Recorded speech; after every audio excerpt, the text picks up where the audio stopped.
బాహుబలి కంటే ముందు ఒక తెలుగు ఫ్యాంటసీ సినిమా వచ్చింది. డిజ్నీ సపోర్ట్ తో వరల్డ్ క్లాస్ విజువల్స్ తో. ఆ సినిమా పేరే అనగనగా అవధీరుడు. స్టార్ కాస్ట్ చూడండి, సిద్ధార్థ్, శృతి హాసన్, లక్ష్మీ మంచు అండ్ డైరెక్టర్ గా ప్రకాష్ కోవలమూడి, కె రాఘవేంద్రరావు గారు అబ్బాయి అనమాట ఈయన.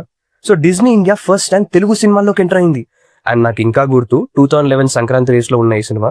ఒక పక్క మిరపకాయ, పరమవీర్ చక్ర, గోల్కొండ హై స్కూల్ ఎన్ని సినిమాలు ఉన్నా ఈ సినిమాకు ఉన్నంత హైప్ ఇంకా ఏ సినిమాకి లేకుండే. ఆడియన్స్ కి మాత్రం కనెక్ట్ అవ్వలేదు. ఎందుకు? Let's break it down. Reason 1, story two fantasy oriented ఉంటుంది. అండ్ మన తెలుగు ఆడియన్స్ కి అప్పటికి మాస్ మసాలా లేకపోతే అసలు కనెక్ట్ అవ్వడం చాలా కష్టం. అండ్ ఫ్యాంటసీ అంటే గ్రాఫిక్స్ చూస్తారు, బట్ కావాల్సింది ఏంటి? Emotional depth. అది మిస్ అయింది ఇందులో. For example, Jagadeka Veerudu Athiloka Sundari cinema చూసుకోండి. రాజు అండ్ ఇంద్రజ క్యారెక్టర్ లో ఎమోషనల్ డెప్త్ అనేది చాలా ఉంటుంది. అందుకే మనం ఆ సినిమా చూసినప్పుడు అంతలా లీనమవుతాం. బట్ అనగనగా వదిలు సినిమాలో మిస్ అయింది ఆ ఎమోషనల్ డెప్త్ ఒక్కటే. Reason 2, week screen play and narration.